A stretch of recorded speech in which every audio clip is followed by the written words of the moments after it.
Hello, beautiful beings. I am so excited for this reading. It's actually really beautiful. This is one of my favorite decks. I know I always say that. They're all my favorites, but this one is the Fairy Oracle. It's really powerful.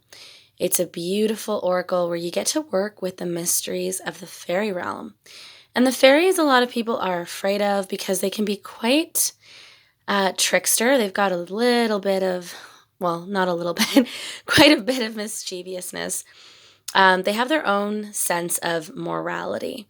And so, sometimes it just doesn't jive with, our very fixed ideas of the world. Sometimes we get really fixed on certain ideas and we like to be very left brain and think of things in very structural ways. Just the way of the world, really. But we need to also learn how to flow and go back into our intuitive nature. And this is what the fairy realm is all about. This is what it invites us to. Full moon readings are going to happen. The full moon is coming up on Monday. So if anyone wants a full moon reading, a personalized reading, I'm more than happy to do one for you. Just DM me. And let's just jump into this reading. So powerful. So a couple of the cards here at the top, they are in their reverse position. I'll show you the cards. And that's quite significant for me when I see cards in the reversal. It means that there's a block there with that energy. So I will be talking about the significance of those reversals. And then for the rest of the cards here, we've got 4 cards in their upright. The Dark Lady is here, the High Priestess of the Dark Mysteries. So amazing to have her here because I feel for a lot of us, this really is an initiatory period. And she really helps us come into ourselves.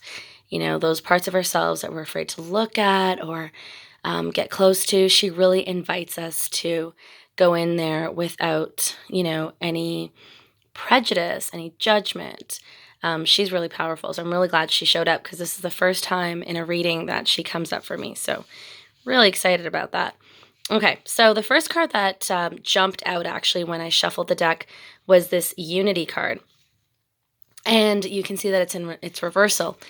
But Unity is really about us understanding that there is no such thing as duality. There is really no such thing as separation, right? We talk about light and dark, and angels and demons, and really all of it is just nonsense. It's just learning, it's evolution.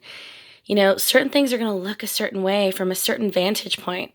But ultimately, when you look at the whole picture, right, if you're like standing in any one of these spots, you're going to think, oh my God, this is my world. This is it, right? If you're looking towards the darkness, that's all there is.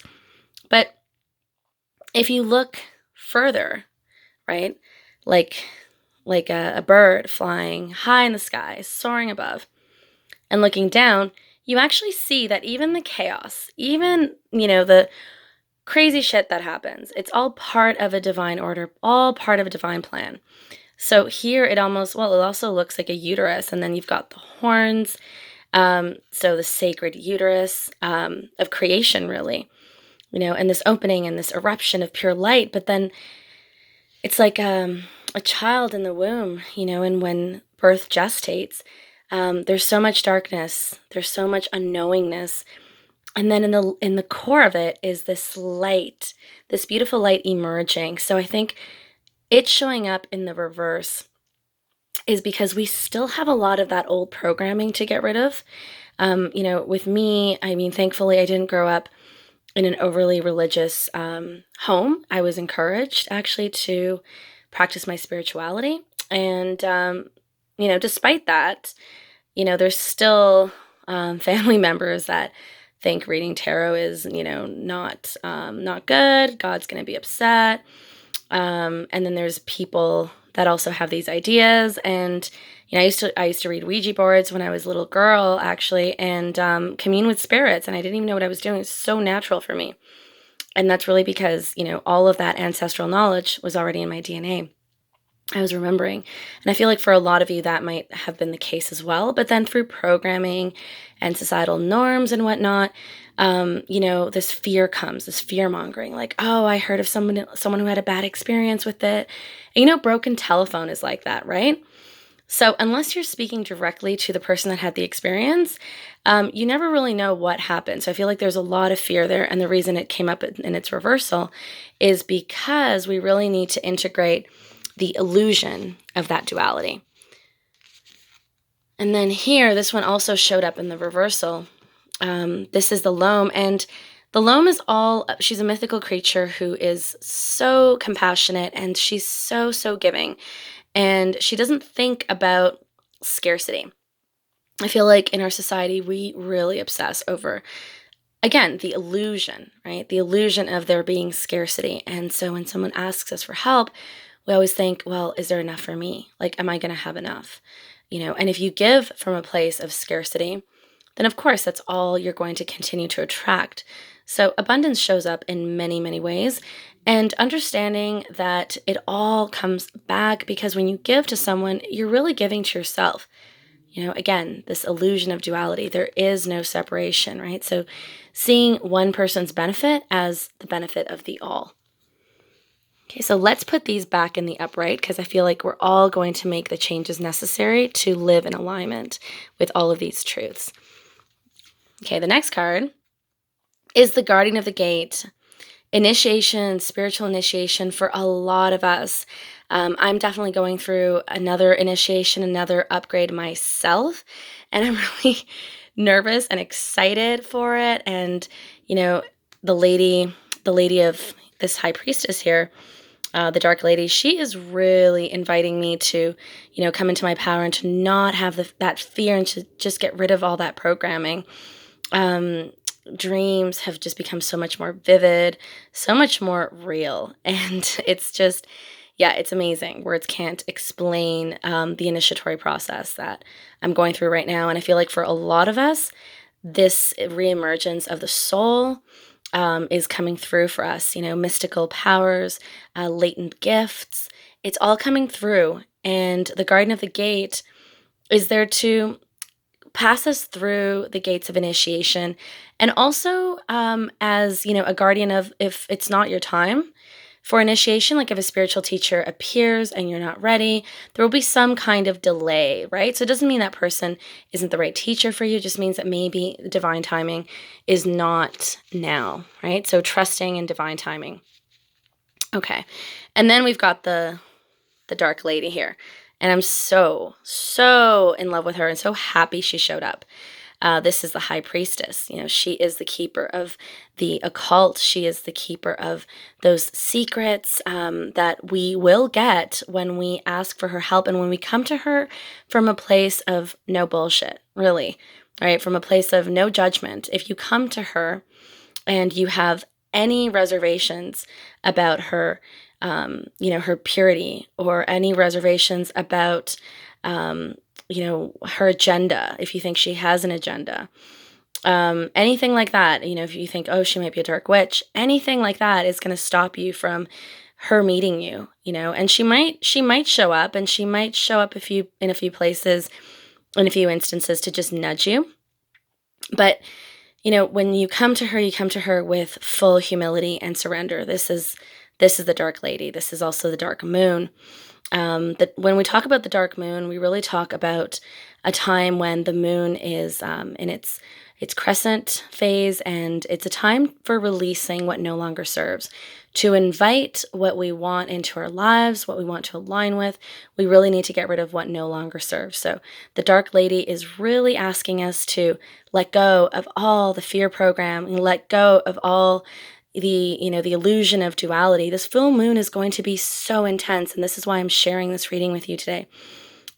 Anything that is causing you fear in thinking that there is separation between you and others, really go into your heart space with it. And this is what the dark lady is inviting us to do.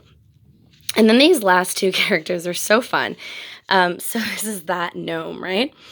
Some of us have seen the gnomes. I actually remember meeting a friend when I was, I don't know, I must have been like 11 or 12. And she said that these gnomes were in her house and she was really scared. And her and her mother were like praying, all the Christian prayers to get these gnomes to leave. And again, that's like the dark lady, right? It's like an invitation to cut the bullshit and not see separation, right? No dark, no light.